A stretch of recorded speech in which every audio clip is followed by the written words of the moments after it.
Luke 6. One Sabbath, when Jesus and his disciples were walking through some wheat fields, the disciples picked some wheat. They rubbed the husks off with their hands and started eating the grain. Some Pharisees said, "Why are you picking grain on the Sabbath? You're not supposed to do that."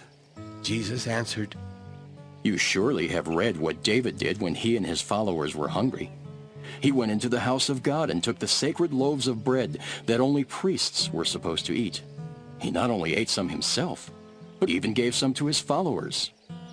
Jesus finished by saying, The Son of Man is Lord over the Sabbath. On another Sabbath, Jesus was teaching in a Jewish meeting place, and a man with a crippled right hand was there. Some Pharisees and teachers of the law of Moses kept watching Jesus to see if he would heal the man. They did this because they wanted to accuse Jesus of doing something wrong. Jesus knew what they were thinking, so he told the man to stand up where everyone could see him. And the man stood up. Then Jesus asked the people, On the Sabbath, should we do good deeds or evil deeds? Should we save someone's life or destroy it? After he had looked around at everyone, he told the man, Stretch out your hand. He did, and his bad hand became completely well. The teachers and the Pharisees were furious and started saying to each other, What can we do about Jesus? About that time Jesus went off to a mountain to pray, and he spent the whole night there. The next morning he called his disciples together and chose 12 of them to be his apostles. One was Simon, and Jesus named him Peter. Another was Andrew, Peter's brother. There were also James, John, Philip, Bartholomew, Matthew, Thomas, and James, the son of Alphaeus. The rest of the apostles were Simon, known as the Eager One, Jude, who was the son of James, and Judas Iscariot, who later betrayed Jesus. Jesus and his apostles went down from the mountain and came to some flat, level ground. Many other disciples were there to meet him. Large crowds of people from all over Judea, Jerusalem, and the coastal cities of Tyre and Sidon were there too. These people had come to listen to Jesus and to be healed of their diseases. All who were troubled by evil spirits were also healed. Everyone was trying to touch Jesus because power was going out from him and healing them all. Jesus looked at his disciples and said, God will bless you people who are poor. His kingdom belongs to you. God will bless you hungry people. You will have plenty to eat. God will bless you people who are crying. You will laugh. God will bless you when others hate you and won't have anything to do with you. God will bless you when people insult you and say cruel things about you, all because you are a follower of the Son of Man. Long ago, your own people did these same things to the prophets. So when this happens to you, be happy and jump for joy. You will have a great reward in heaven. But you rich people are in for trouble. You have already had an easy life. You well-fed people are in for trouble. You will go hungry. You people who are laughing now are in for trouble. You are going to cry and weep. You are in for trouble when everyone says good things about you.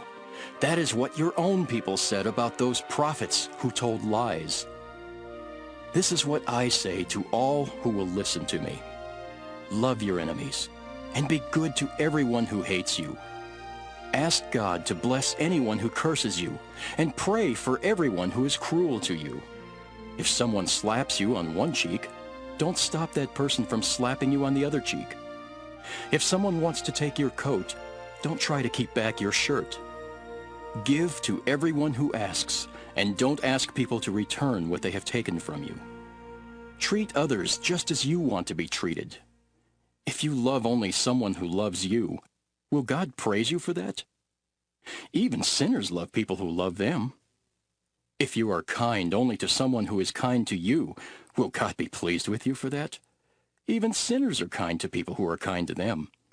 If you lend money only to someone you think will pay you back, will God be pleased with you for that?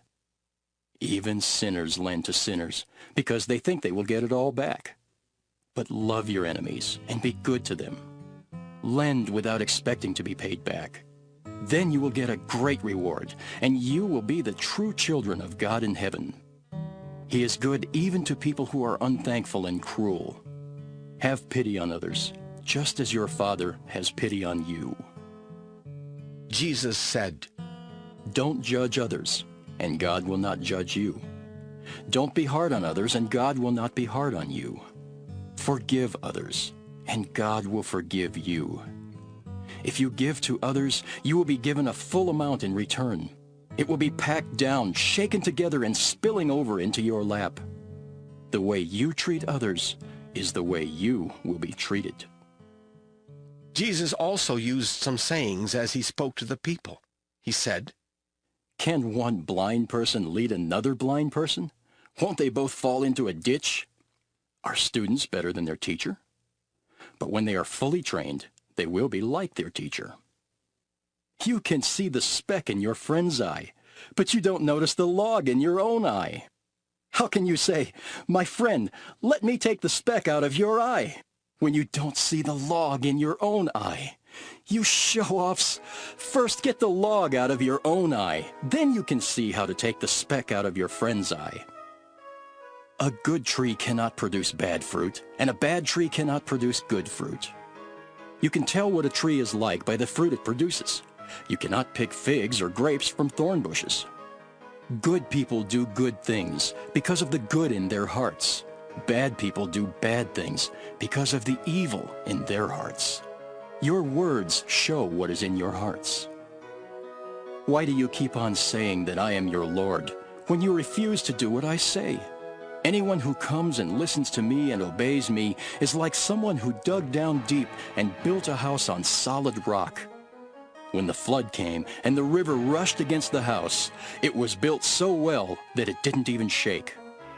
But anyone who hears what I say and doesn't obey me is like someone whose house was not built on solid rock. As soon as the river rushed against that house, it was smashed to pieces.